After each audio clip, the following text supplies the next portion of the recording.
episode 3, Reimagining Higher Education. So hello, Maureen, how are you doing? I'm great, Wendy. Nice to speak with you.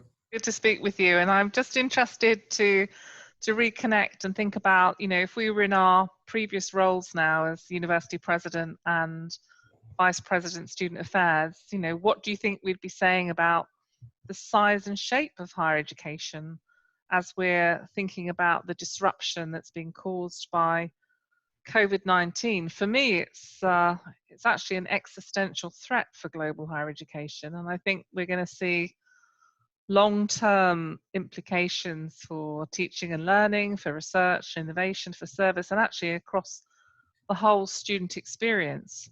I mean, I'm always interested and indeed concerned about disruption and how it's impacting on the higher education, and a real interest in global megatrends and how that plays out on our business model as universities and colleges. But looking at how the sector's reacted, I've been pretty impressed actually with the way higher education has leaned in to deal with the crisis, and it's been involved in kind of reacting in this sort of emergency pivot to online. But the thing I'm really interested that we might get into some detail on is how we're now responding in a more deliberate and conscious way as we start to build back better and reimagine the sector. So again, let's kind of put our hats on and think about,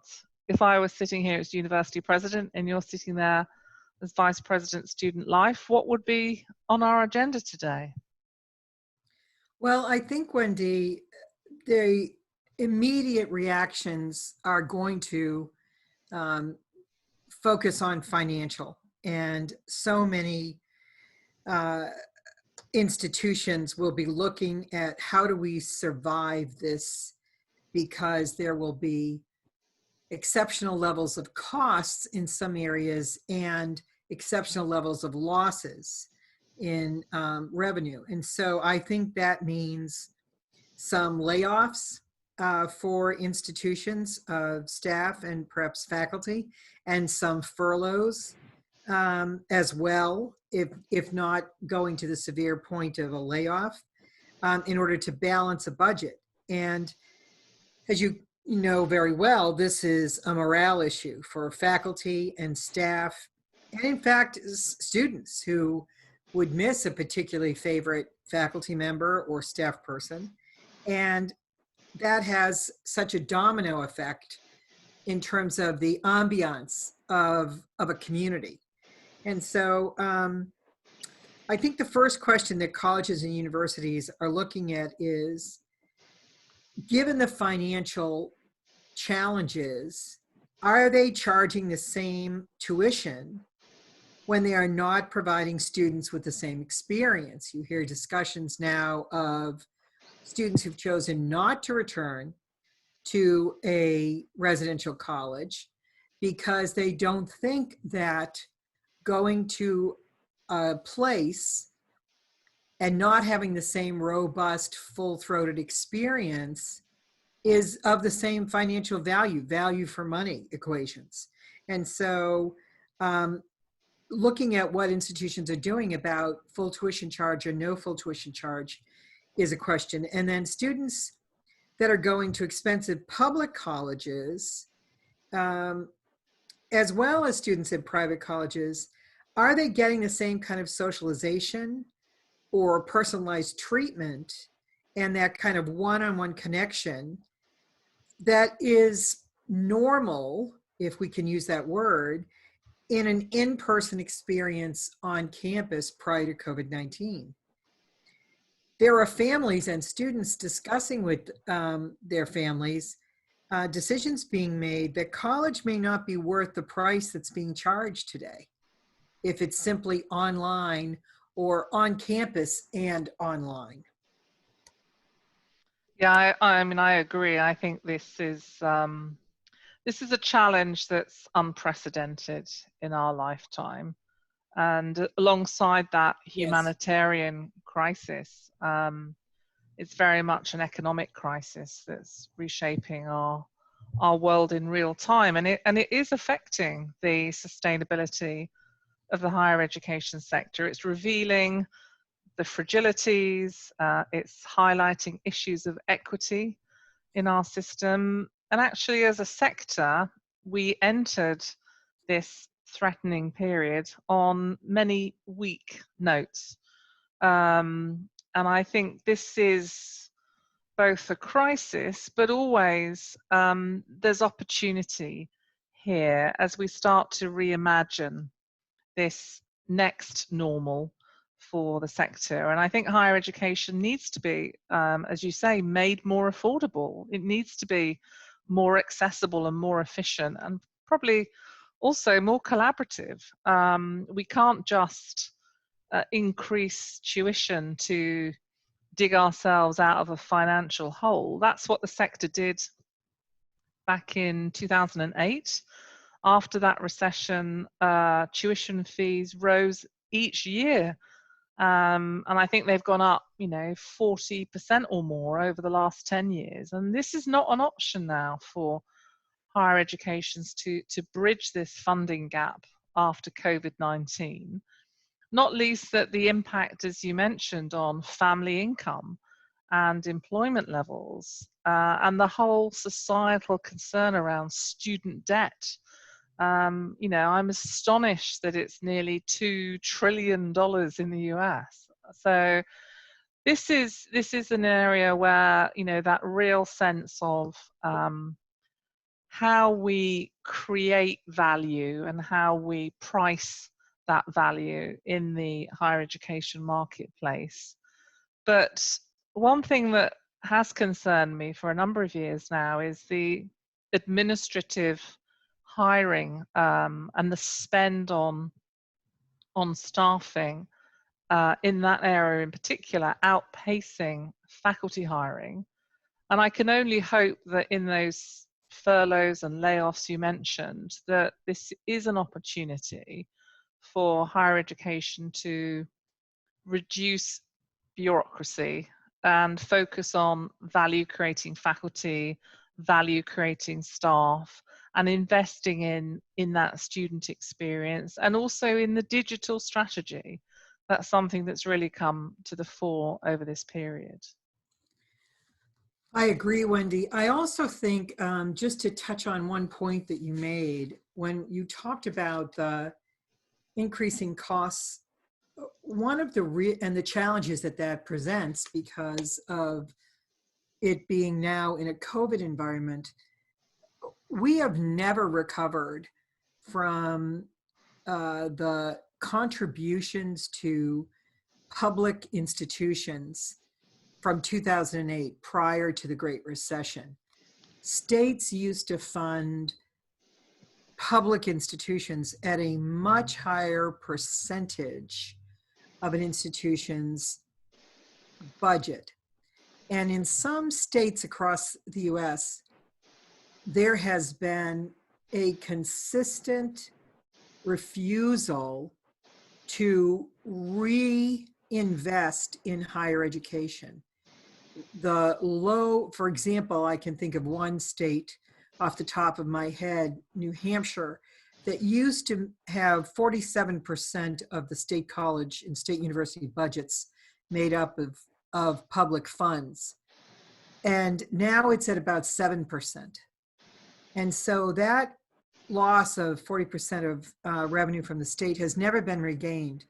And now there are additional expenses with COVID. So we see, exactly to your point, that the challenges are substantial. And it's not just private colleges that are facing them. And it does make one wonder, what is the financial path forward? Especially if we're going to do the things that need to be done that are holistic on a campus, because I'm concerned about psychological issues for students right now today. We already know that on US campuses, the highest percentage of cases going to a counseling center are related to anxiety and depression, and they are in large numbers.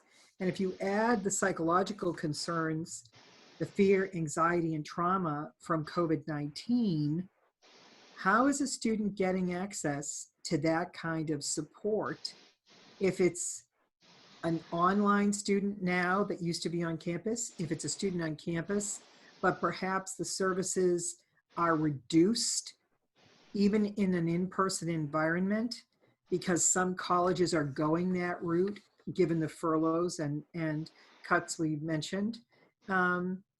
You know, there are 7.1 million cases of COVID and more than 200,000 deaths. And so these students, somewhere in their world, so many of them will have been touched by COVID. Loss of a family member, or maybe the family member's job is gone permanently. So there are many issues that COVID is layering on top of an already anxious group of US students. And this, coupled with the kind of social isolation and loss of peer networks, this exacerbates the high anxiety that US students experience. And providing psychological support is a key component to supporting students during their university journey.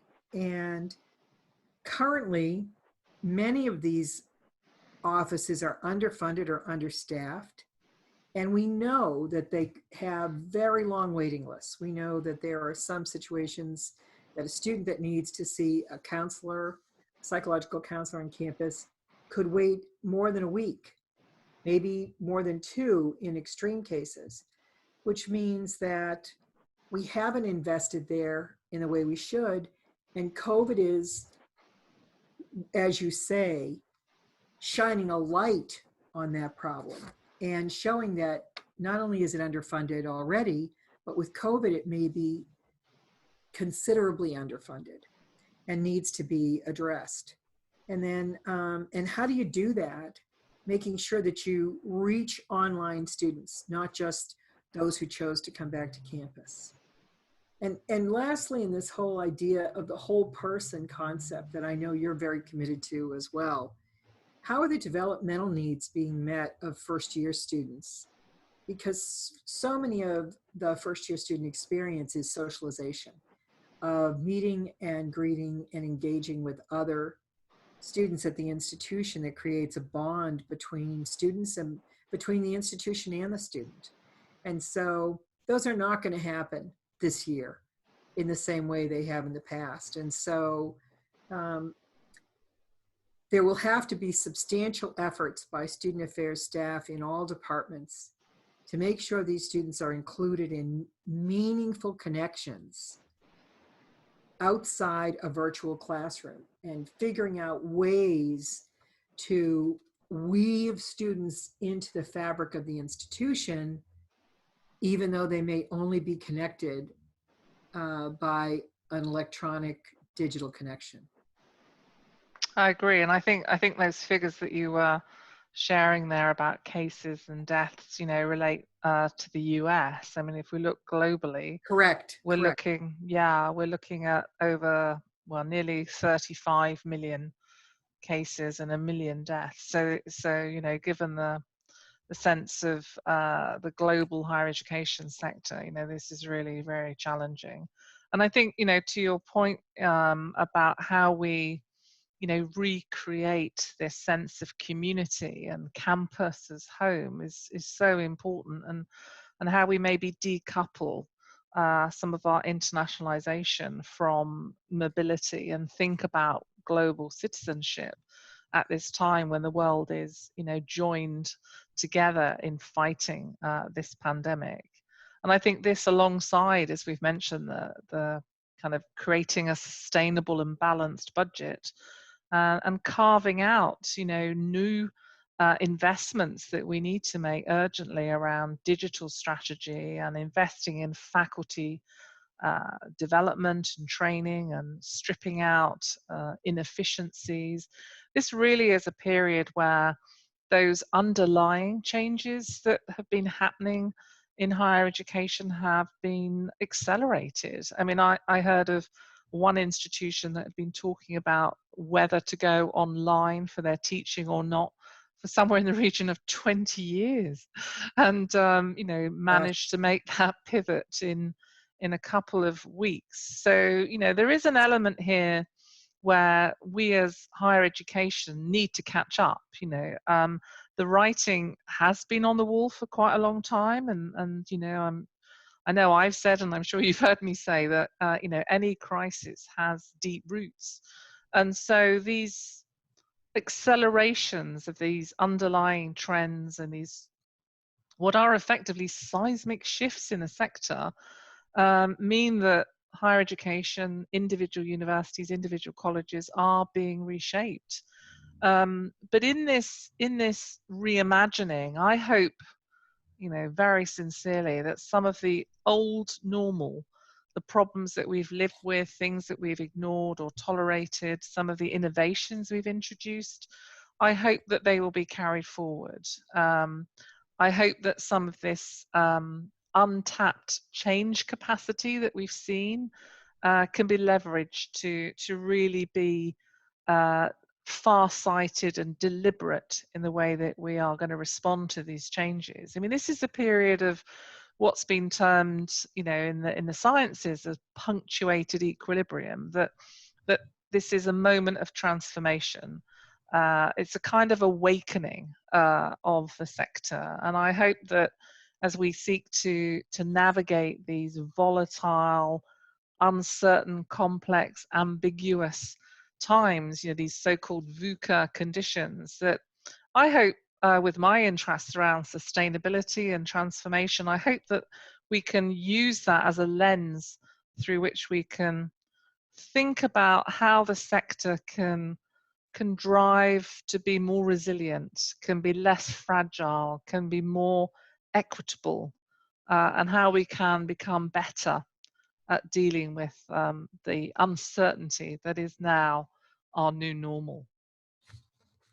Well, I do think you've raised such a key point here about the fragility of the system, its tendency not to change rapidly, and yet did when given no other choice.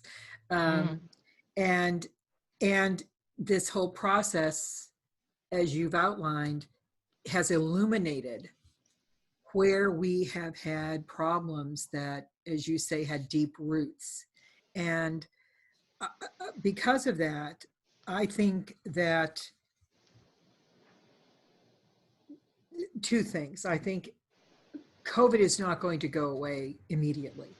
And we're now approaching October 2020. So we're looking at a long haul of months and months ahead of us before we are in a position to say that higher education institutions will feel confident about all aspects of their operations returning to ways that were familiar to us.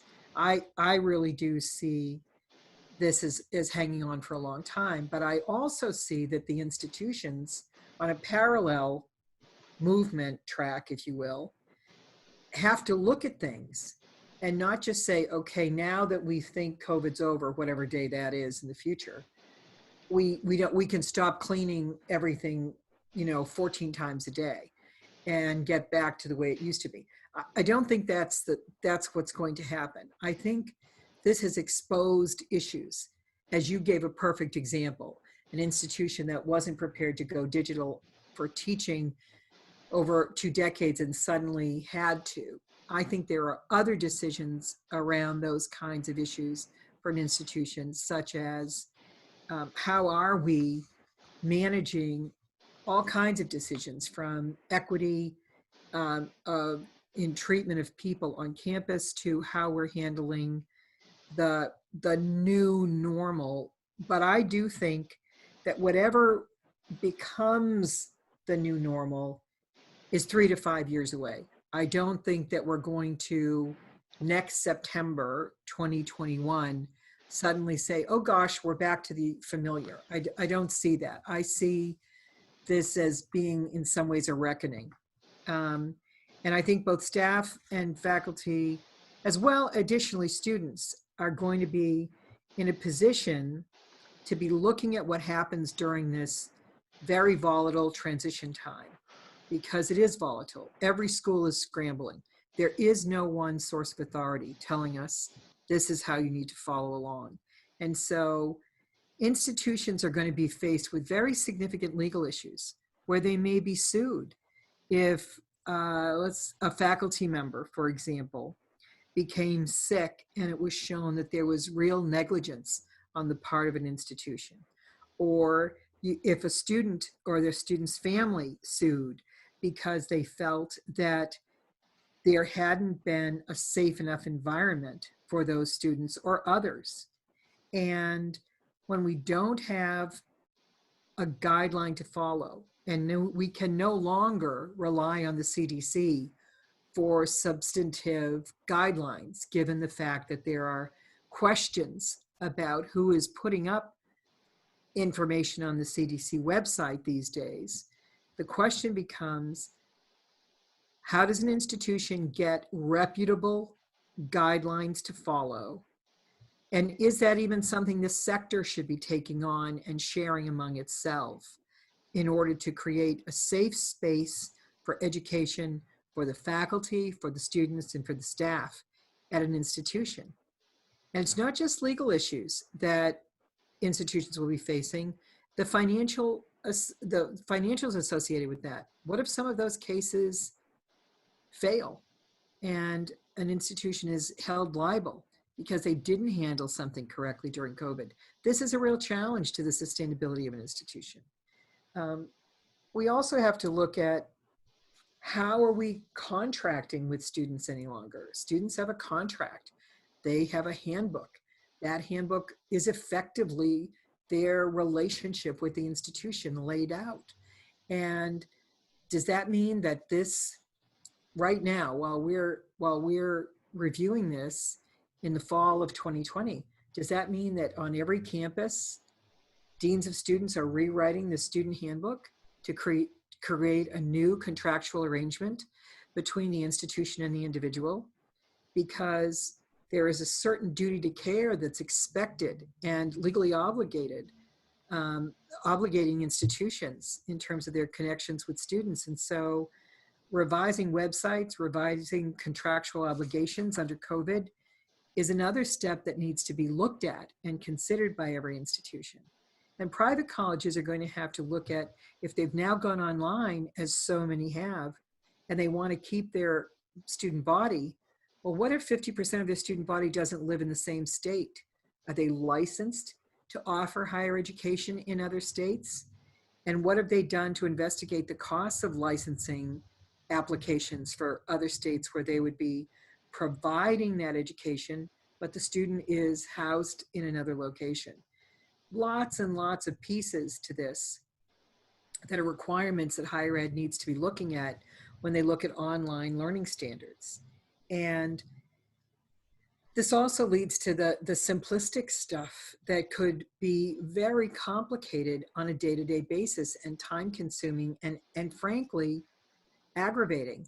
We all know that wearing masks is absolutely essential to stop the spread of this disorder. So one assumes that colleges and universities are requiring masks in all circumstances for all staff, all faculty, and all students. But what about lack of compliance? What happens? What happens if students don't comply? Does this turn into a massive judicial issue and students' rights and responsibilities and conduct is examined and suddenly that department becomes overwhelmed? Or does this become something that campus security and campus police have to be looking at?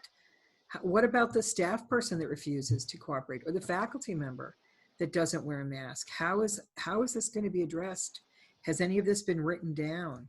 Are we training staff and faculty and students about what's acceptable and what's not? And how are we scrambling to get that done on campuses nationwide? And then when we talk about the online component, what are we doing about technology? What about the expenses for that for an institution? And what about the expenses for the individual? If the individual has to now take classes in a hybrid manner and maybe their computer is enough to snuff, especially if they're a low-income student, how is that going to be addressed? And what about a visitor to campus? How do you tour a campus? How do you plan for next year's class? Do they ever even get to step foot on the campus? Who speaks to them about it? Is it all digital? And the IT resources that will be required may not have been even imagined in a budget.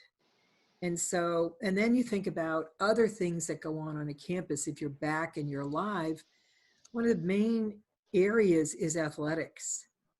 You know, there's lots of areas for student engagement, but athletics poses a specific problem. And as we both know, the Big Ten made a decision to not have football, and now they've reversed that decision. And so, and many other institutions have been making decisions about allowing athletes to play, but even in high contact sports. And so this is a real area where students can grow and develop leadership and get engaged in meaningful social participatory activities. And athletics is one of the great examples of that. But it's also incredibly dangerous. Are we just turning our athletes into lab rats where they are going to be the test cases for COVID transmission? There are real questions here, and they're not just cost questions in terms of the finances of the institution. To me, these are ethical issues. Should student athletes be put in that position? There's lots of questions here. Yeah, wow, that was a seriously long list of giant and mighty issues, Maureen. I didn't want to step in there, but I think you're right. You know, even before the pandemic, you know, many of these issues were alive, and I think as leaders in higher education, you know, we've faced a whole suite of difficulties, financial problems, campus conflict, intense disquiet over fees and debts and return on investment in terms of the value of the qualification in the marketplace and the role of universities and colleges in society. But this is very much a stress test for higher education for all the reasons that you outlined there so well. But you know, in terms of looking at reopening in the fall, I'm already aware that many institutions have had to reverse, you know, their decision to have students back on campus. I mean, Yes. you know, rarely have university leaders and their student bodies been faced with these life or death decisions and consequences, you know. So we've had to react to the crisis. And I hope now that we are able to carve out some time to be more strategic and respond to this crisis, thinking about the innovations that we're introducing, thinking about the business recovery, thinking about capturing the learning that we're doing collectively. I mean, I think there has been a huge increase around human-centered leadership and empathy and understanding, you know, this shared humanity. But I think, you know, it's really important as we try and survive through this current period that we look to think about securing the longer term. I don't think COVID is going away. I think it's something we're going to have to live with. And therefore, you know, looking at this as a stress test, thinking about what is it teaching us? What are we learning about ourselves, about our institutions, about each other? What are we doing to really lean in to the long term? I've seen, frankly, some pretty cynical reactions as people have seized the moment to make early announcements of program closures or faculty layoffs. But most leaders, I think, across the sector, and I can look out, you know, globally, have been more measured. They're taking time to respond to the situation. They're allowing time for improvisation and learning. They're trying to shape the new order. There's definitely a more collaborative spirit. Personally, I know, many university presidents who talk and share and support one another. And I think they're really clear that the world we're going back to as we come out of lockdown and social and physical distancing is that we are going to be part of the new economy. We are going to be part of building a brighter path forward. And as I mentioned, we're going to be involved in building back better. And I don't think we can just sit and think about hope as a strategy. We've got to think about the creative destruction in some ways and what emerges out of that, what we learn about our mission, our values, and that intersection of the mission of the institution and the market.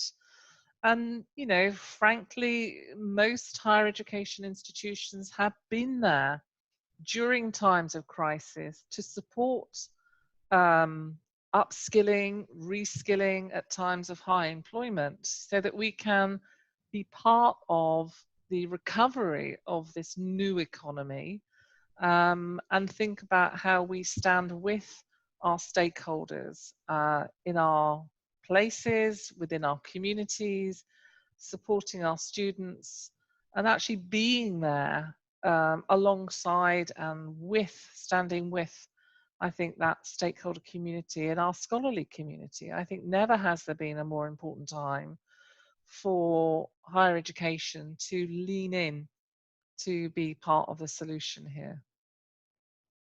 I think you're absolutely right, Wendy, that higher education should indeed be part of the solution, because I think society needs that kind of leadership that presidents like you and others can bring to the table when you think about creating employment opportunities for students by making sure that our college education really is educating those enrolled students for a better society and educating them so that they can be leaders and contributors to society in meaningful ways with the skills necessary, with the skills when they graduate to go into a workplace of their choice and desire. And I think,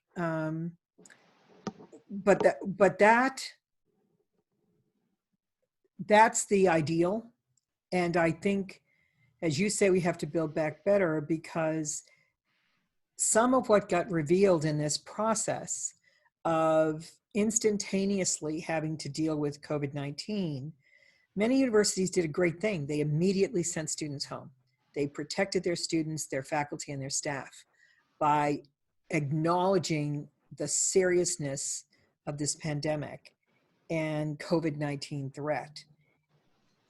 But in doing so, it may have revealed in some schools information they simply didn't understand before. Some institutions really may not have understood the inequities that exist out there, that this idea of the student is at home, so it's campus at home. Those students may not have had a home to go to. We all know that there are students that are homeless that are attending institutions. We know that there are students who are in their homes and are at risk in those environments. And frankly, the same is true for faculty and staff, that their home may not be a safe place for them to be spending all of their days as well as their nights. And so even in residential colleges and university, access to learning resources just may not be the same for a student in a home circumstance as when they are on a campus where there are places for a scholarly community to come together and be effective. And for some students and staff,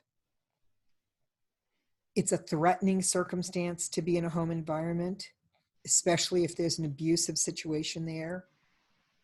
Or it could be a financial struggle to even get internet because they may be from a home where there is no computer or there is no internet, or the technology is spotty, or they're in a rural area of the country that doesn't have normal internet services in a house to house to house arrangement like urban centers do. And they certainly may not have connectivity to libraries or cafes where internet is available for the asking. And as a result, there could be a real difference in how a student is able to learn during this period of time and how much they are getting out of the money they're paying to the institution, because the circumstances they're experiencing aren't equal to their peer, to their other student colleagues who are in a much more well-stocked or well-serviced area, and therefore have a different level of technology and opportunity. And I think that COVID has revealed that in a way that maybe wasn't top of mind at some institutions. And then if we're going to make a really conscious response, students' needs beyond the classroom have to be accommodated, and we have to be holistic in the services that we provide to support both the academic success and the personal success, so that we can create the kind of peer support that comes from an on-campus experience, where students really do support each other throughout often their academic experiences as well as their personal growth experiences. And that kind of vibrancy that comes from being together physically on campus in a community, since, as you said, COVID isn't going to suddenly go away. We're going to have this for a very long time. We have to try and create a vibrancy, a connection for students in an online community, an online culture for each institution, so that there is a sense of connection, loyalty, and commitment to that institution where a student is enrolled. And trying to engage students, extending activities that add value to a student's life is really important to enrich the digital learning circumstances that every student is participating in now. I agree, and I think, you know, just as you're talking, I'm thinking about, you know, two specific kind of areas of our activity around, you know, internationalization and also research. And I just wanted to spend a couple of minutes, you know, looking at those, because I think, you know, this could be a watershed for internationalization, with global higher education changed forever, you know. So we're going to be tasked to think about redesigning, reimagining, frankly, internationalization in a world that's non-mobile, or at least one where international travel is severely restricted. And I think, you know, too often we've taken, and I know we've talked about this in the past, but we've taken internationalization to be coterminous with global mobility, and having international students on our campus, and indeed international faculty and staff on campus. But that's quite a narrow view, and I think we've failed to appreciate the importance of these global connections that can be facilitated through our teaching, our research, and our service, and think about global learning and how we engage our students in this complex, interdependent, hyper-connected world that we inhabit. I mean, you know, look at the time we're living in, where an event, you know, in a distant nation can close your local cafe. I mean, you know, this, if there's ever a moment in history to show that interdependence and hyperconnectivity, it's now. And I think we're thinking about the global citizenship and how can we think about, teaching and learning that's based on encounters that we can facilitate, as you described, through those digital facilitated communities, so that we have genuinely a global encounter without maybe leaving our desk or our bedroom. I think these are some really interesting opportunities to think about that learning journey, but without, the aeroplane, and think about that global citizenship without the mobility that's there before. And the other thing that, I wanted to mention was research, because, research is fundamental to who we are as universities and indeed scholarship in colleges. Um, but so much of that research is subsidized by our other income. And as we spoke about at the top of the podcast, we have closed so much of our campus, so income coming from athletics or room and board or some of our executive programs just isn't there anymore. So when we typically recover around 70% of indirect costs, we're going to have to be very careful how we steward research through this time to ensure that the centrality of universities and colleges to our global knowledge economy is preserved. And I think, the research focused models of many higher education institutions is going to come under strain. Tuition fees, refunds, endowment income is challenged, is down. Philanthropy is being targeted to life or death situations. And so this might be an opportunity to think about how we reorientate our research around the big societal challenges, some of those represented through the Sustainable Development Goals, and actually think about collaboration around cost sharing and very targeted philanthropy for research impact. So there are a couple of things that I think, maybe outside our particular conversation, but I know are really exercising the sector fundamentally. I couldn't agree more, Wendy. I think that this seems to be the theme of our conversation today, that COVID has revealed really important points that higher ed needs to look at, as you just described, in terms of research and global education, it being two more points. And I think the whole concept of digital education and the idea that higher ed institutions transitioned to this remote learning method in record speed. I mean, if you had told someone a year before that in a matter of 3 weeks they would go from teaching their class in an amphitheater or a seminar room to teaching it online, they would have laughed and said that's certainly not going to happen. But that is exactly what happened. And I think that it's because all parties concerned were doing their very best, and that people were tolerant during that transition, that 3 week of scramble to go online, that they were tolerant of the trial and errors during that initial online transition and the encounters that were sometimes successful and occasionally not. And that kind of a reaction to this new, almost everywhere, digital pedagogy is something that was quite acceptable because of a crisis.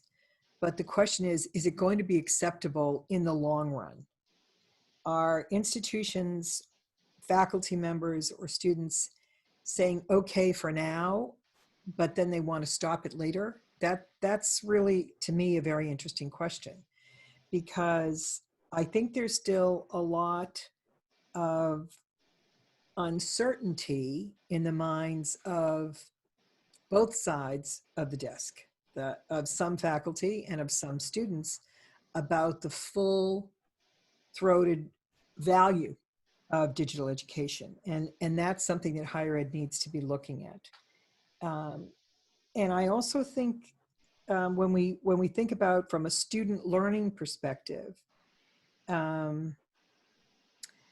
even if we imagine down the road, a long piece down the road, when the measures to counteract COVID-19 are lifted, the balance of face-to-face or blended or hybrid classes or online learning, will they all shift back to being in the class, or will they become a medium that is more accepted because people are more familiar with it and people are now finding that it has value? I think that's deserves examination, and I think we ought to be looking at that very carefully on every campus. And I know that some educators feel more comfortable with the traditional methods of delivery, and they don't see it as a long-term viable way of engaging students. And yet, at the same time, we may be operating and coming to those conclusions based on a feeling, not based on data, not based on having looked at it carefully. And I think it deserves being looked at carefully, because as stakeholders develop and grow their confidence in online delivery and find learning models that are able to make learning more equitable, that is worth a full examination, and that is significant if we are going to reimagine the pedagogy for the 21st century. If there was equitable technology available, is it going to allow people that couldn't access higher ed to finally access it? It's an interesting thing to think about. And also, the other thing that I'm concerned about in this current moment of now we've gone to a different kind of methodology for instruction and even delivery of student affairs services, what's happening in the realm of employment and career services for students? Because COVID-19 is already affecting how students will be recruited into a workforce.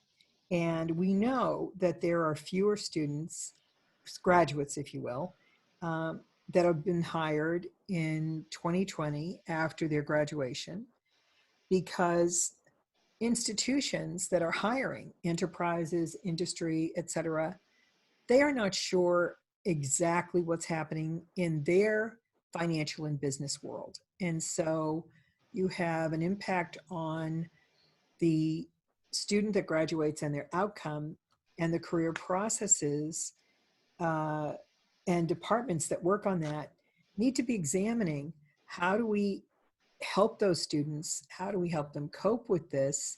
And how do we keep them from being discouraged by an economy that is not supporting graduates as they leave an institution, and it isn't as open an opportunity for them to find employment as in the past? And of course, whenever something like this happens, it has a disproportionate impact on minorities and marginalized communities. And that, of course, only exacerbates existing gaps in social groups.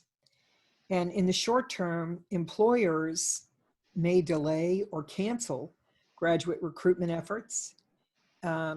In the medium term, graduates will be operating in a highly competitive labor market, looking for jobs that are fewer in number. And in the long term, these graduates are coming into the economy and society that could have a COVID-19 recession impact that could be long lasting. So I think that whole area of not just what's available for jobs, but how career services on a campus prepares students and works with them around this is an important challenge for institutions to look at.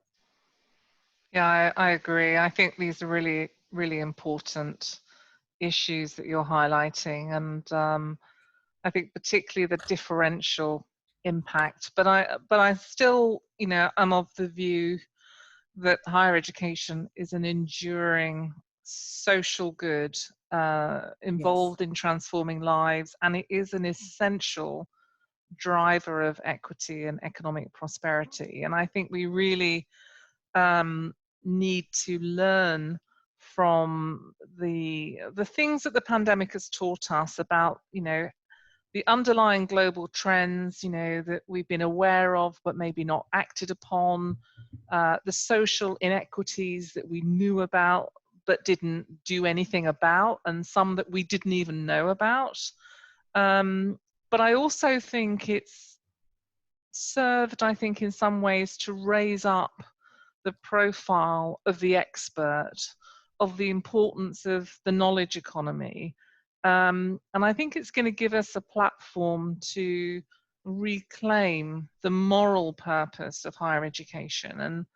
And, as we said, we'll be living with COVID, not after COVID. And therefore, we are going to have to think about and strategize for the well-being of staff, faculty, students, thinking about creating in-person instruction, online instruction, a sense of campus life and scholarly community while we're dispersed, while we're operating in physical isolation. So I think rather than thinking about this as a kind of emergency pivot and we'll get back to the old normal, we're going to have to start thinking about this as a new way of experiencing and indeed leading higher education as we think about co-creation, as we think about community building, as we think about the way that these health and social and economic impacts are going to be shocks to our system. It's going to, I think, demand of us that we become more risk aware, that we understand our unique assets and place in society. And I think, it saddens me to see that, some institutions aren't weathering this storm well and may not emerge from it. Others I see are innovating, they're agile, they have a greater awareness of their strengths and their weaknesses, they're more collaborative, and they've got this renewed focus on equity and the role of higher education to this knowledge economy. And it might be that this pandemic, as awful as it is teaching us some really important lessons about that what higher education does matters. So maybe rather than fighting for this sense of normalcy, let's accept that we're changed forever as a sector, embrace this moment to advance the critical role that we have on people and planet and prosperity, and seize this moment of crisis to reshape our sector and navigate these VUCA conditions. But I think the thing that's really something I know we don't have time to get into, but is there isn't a one-size-fits-all solution here.